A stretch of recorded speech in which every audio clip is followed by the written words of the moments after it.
5 femmes missionnaires que vous devriez connaître. Vous aurez sûrement déjà entendu parler de ces femmes. Leurs histoires sont racontées dans les églises à travers le monde et continuent d'inspirer des chrétiens de tous horizons. Si vous ne les connaissez pas, vous en apprendrez sur elles aujourd'hui. Mary Slessor, née en 1848 à Aberdeen en Écosse et décédée en 1915 à Calabar, maintenant partie du Nigeria. Mary Slessor était une missionnaire protestante écossaise qui a laissé une empreinte indélébile en Afrique de l'Ouest. Née en 1848 à Gilcomston, à Aberdeen en Écosse, Mary a grandi dans une famille ouvrière pauvre.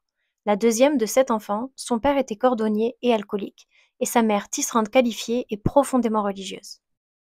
Mary obtint à 14 ans un travail comme tisserande de jute dans les usines de Dundee, après avoir travaillé à mi-temps dans cette même usine depuis l'âge de 11 ans. Malgré son emploi du temps chargé, elle travaillait de 6 heures le matin à 18 heures le soir, elle trouvait le temps pour aller à l'église le dimanche et même enseigner à l'école du dimanche. À 27 ans, Mary décida de suivre les traces de David Livingstone, le missionnaire écossais connu pour avoir exploré et cartographié une grande partie de l'Afrique dans les années 1800. Mary, elle aussi, voulait devenir missionnaire chrétienne en Afrique. Elle postula auprès d'une agence missionnaire et mit le cap sur l'Afrique de l'Ouest en 1876 à l'âge de 28 ans. Sa destination, la région de Calabar chez les Effiks. Il était important pour Mary d'apprendre la langue locale et c'est ce qu'elle fit au point même de parler la langue avec facilité. Ayant appris l'Efik, elle put devenir professeure dans la région où elle habitait. Sa forte personnalité et son adaptation à la culture locale lui valurent la confiance des habitants. Cette confiance lui permit de propager la foi chrétienne tout en militant pour les droits des femmes et des enfants autochtones. L'un des exploits les plus remarquables de Mary a été de mettre fin à la pratique tribale de l'infanticide des jumeaux. Dans cette partie du Nigeria, les jumeaux étaient considérés comme étant sous une malédiction, ce qui entraînait leur abandon et leur mort. Mary sauva des centaines de jumeaux et en prit soin, montrant ainsi à la communauté qu'ils n'étaient pas maudits. Grâce à Mary, cette tradition macabre disparut de la région. Mary mourut au Nigeria à 66 ans. Elle avait attrapé la malaria à son arrivée dans la région et en avait souffert par intermittence pendant toutes ses années de service. Pendant ses 38 ans de service, elle soutient aussi financièrement sa mère et sa sœur qui moururent pendant qu'elle était en Afrique. Son travail sans relâche pour partager l'amour de Dieu et améliorer les conditions de vie dans la région n'est pas oublié aujourd'hui. Sa foi et son dévouement inspirent encore des chrétiens à travers le monde et elle figure même sur les billets écossais de 10 livres sterling.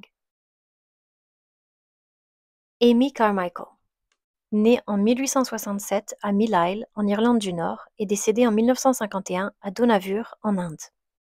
Amy Carmichael était une missionnaire protestante irlandaise qui a consacré sa vie au service des filles et des femmes en Inde. Née dans une famille chrétienne, Amy était l'aînée d'une fratrie de 7 frères et sœurs. Dans son enfance, mécontente d'avoir les yeux bruns, elle pria avec ferveur pour que ses yeux deviennent bleus, sans succès. C'est à l'âge adulte qu'elle comprit que ses yeux bruns l'avaient aidée à être acceptée et intégrée en Inde, et elle remercia Dieu pour ses yeux qu'elle avait si souvent mal aimés. Un jour, alors qu'Amy feuilletait son journal de prière, les paroles de Jésus résonnèrent à ses oreilles.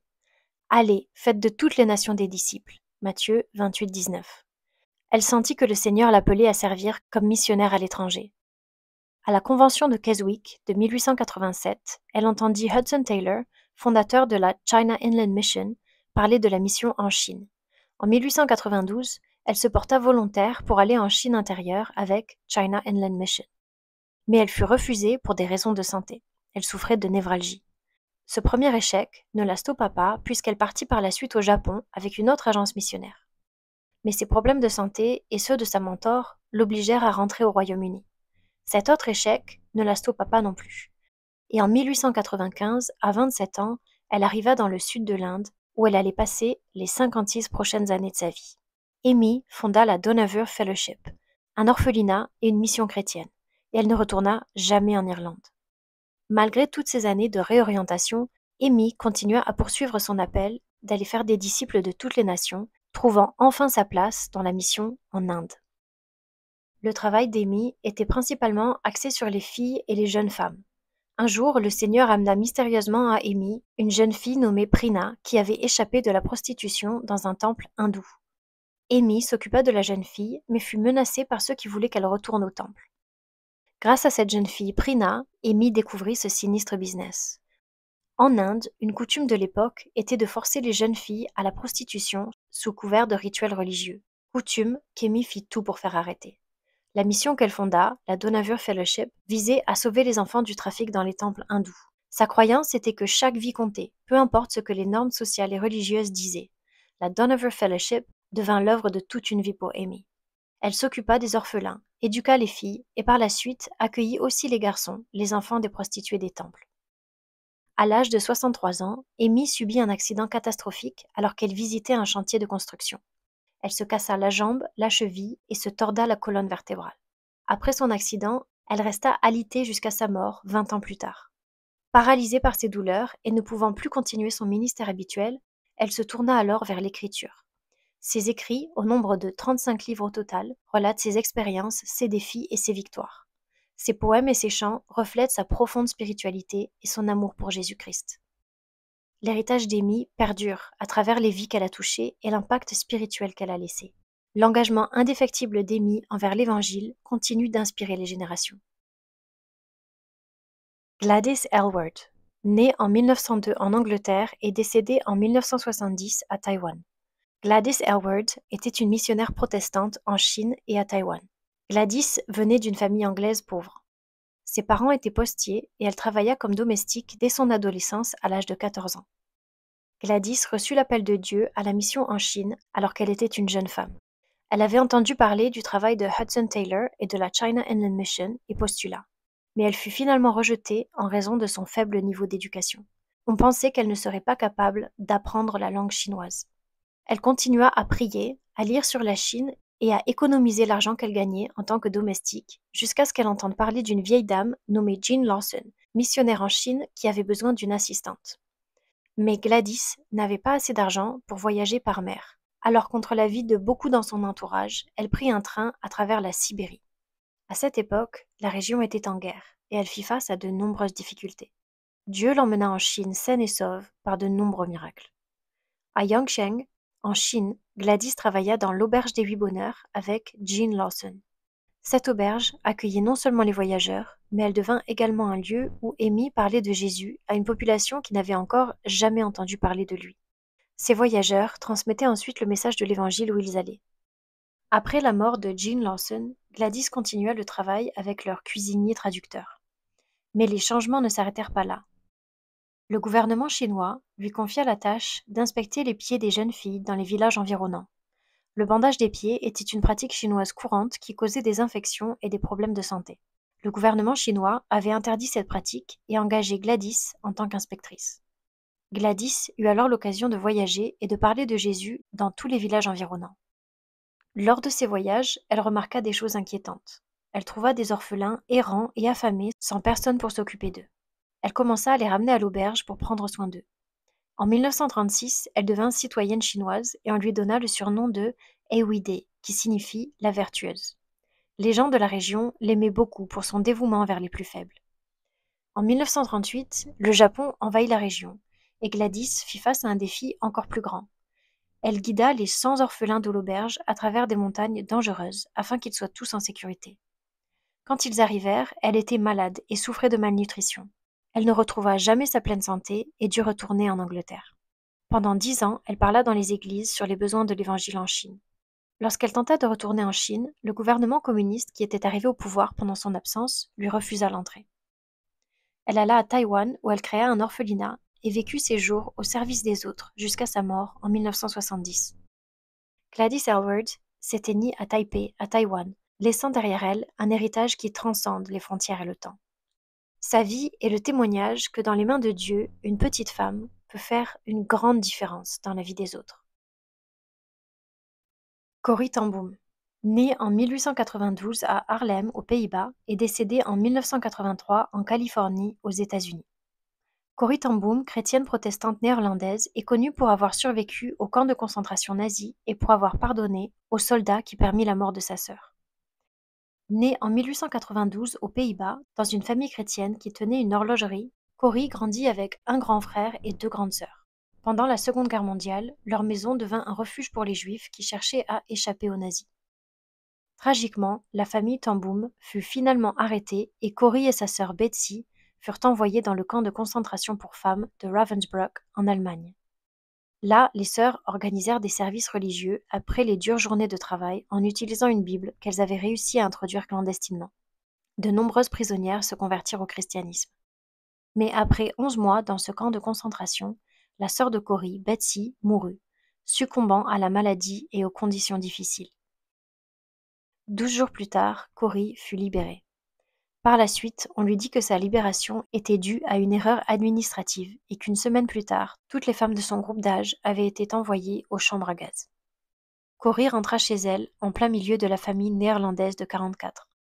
Elle loua une maison à Bloemendal, aux Pays-Bas, qu'elle transforma en foyer pour les survivants de camps de concentration.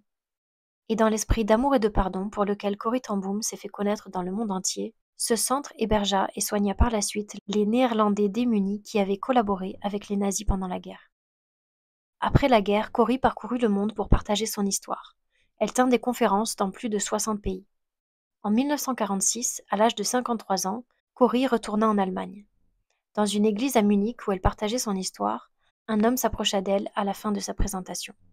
Elle le reconnut rapidement. Il avait été l'un des soldats au camp de Ravensbrück. Elle se rappela du camp, de la honte d'avoir dû faire la queue nue devant lui chaque jour, de sa cruauté envers sa sœur devenue anémique. L'homme lui dit qu'il était maintenant devenu chrétien et qu'il était si heureux de l'entendre parler du pardon de Dieu. Il lui dit « Je sais que Dieu m'a pardonné des choses cruelles que j'ai faites là-bas, mais j'aimerais aussi l'entendre de vos lèvres. » Il tendit sa main. « Me pardonnerez-vous » Dans son livre, Corrie écrit « Il n'a pas dû rester là, la main tendue, plus que quelques secondes. Mais pour moi, cela m'a semblé des heures, alors que je luttais contre la chose la plus difficile que j'ai jamais eu à faire. Car je devais le faire. Je le savais. Dieu pardonne à une condition préalable, que nous pardonnions à ceux qui nous ont blessés. Si vous ne pardonnez pas aux hommes leurs offenses, dit Jésus, votre Père céleste ne vous pardonnera pas non plus vos offenses. Jésus, aide-moi, j'ai prié en silence. Et puis cette chaleur soignante a semblé inonder tout mon être, me faisant monter les larmes aux yeux. Je te pardonne, frère, je lui dis en pleurant, de tout mon cœur. En 1971, elle publie le livre The Hiding Place, qui décrit ses expériences pendant la Seconde Guerre mondiale, y compris les efforts de sa famille pour cacher les Juifs et leur emprisonnement dans les camps de concentration. En 1975, le livre fut adapté au cinéma. Pendant les années qui suivirent la guerre, Corrie reçut des prix honorifiques de toutes sortes pour avoir aidé les Juifs et les plus faibles pendant l'occupation nazie. Elle fut notamment nommée Juste parmi les nations par l'Autorité du souvenir de Yad Vashem d'Israël en 1967. La vie de Corrie ten Boom nous révèle avec puissance l'amour et le pardon sans limite de Jésus-Christ.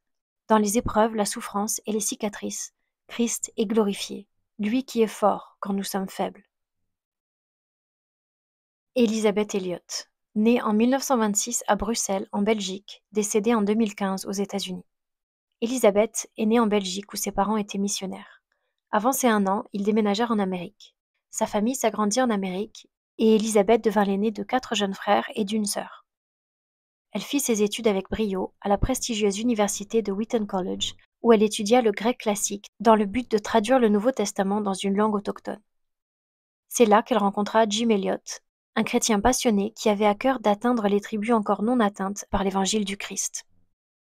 Après avoir obtenu son diplôme, Elisabeth partit en mission en Équateur avec d'autres étudiants de Wheaton College, dont Jim Elliot.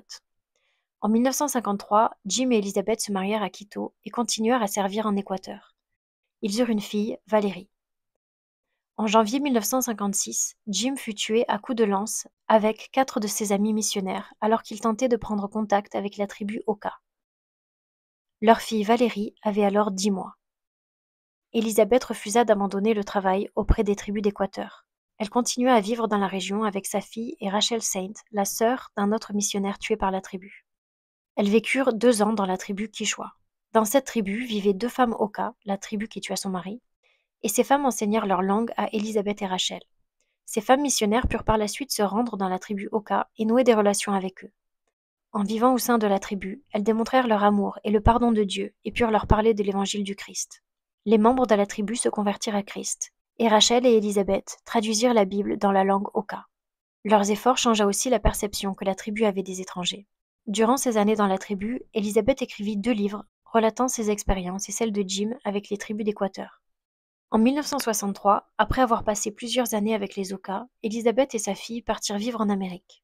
Élisabeth rencontra Addison Leach, professeur de théologie, qu'elle épousa en 1969. Pendant 13 ans, Élisabeth anima l'émission de radio quotidienne Gateway to Joy. Elle commençait chaque émission par les mots « Vous êtes aimés d'un amour éternel ». Élisabeth est l'auteure de plus de 20 livres abordant les thèmes tels que la confiance, l'obéissance à Dieu et la féminité biblique. La vie d'Élisabeth est un témoignage de la puissance de l'Évangile et de la grâce de Dieu. Son histoire continue d'inspirer des femmes et des hommes chrétiens à partager l'Évangile dans les endroits reculés du monde, à pardonner et à s'attacher à la parole de Dieu. Ces 5 femmes ont tout en commun qu'elles aiment le Christ et qu'elles ont vécu pour lui. Leurs 5 vies sont un témoignage que Dieu est vivant, qu'il change les cœurs et les nations par ces vases de terre à qui il a confié son trésor, l'Évangile du Christ. Malgré les faiblesses et les échecs de ces 5 femmes, Dieu les utilisa, les guida et par leur vie glorifia le nom de Jésus-Christ à travers les nations.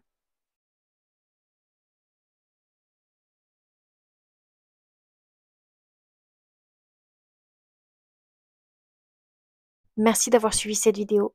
Je remercie tous ceux qui sont abonnés, qui aiment mes vidéos, qui commentent, qui partagent. Je vous remercie vraiment. Que Dieu vous bénisse. À bientôt.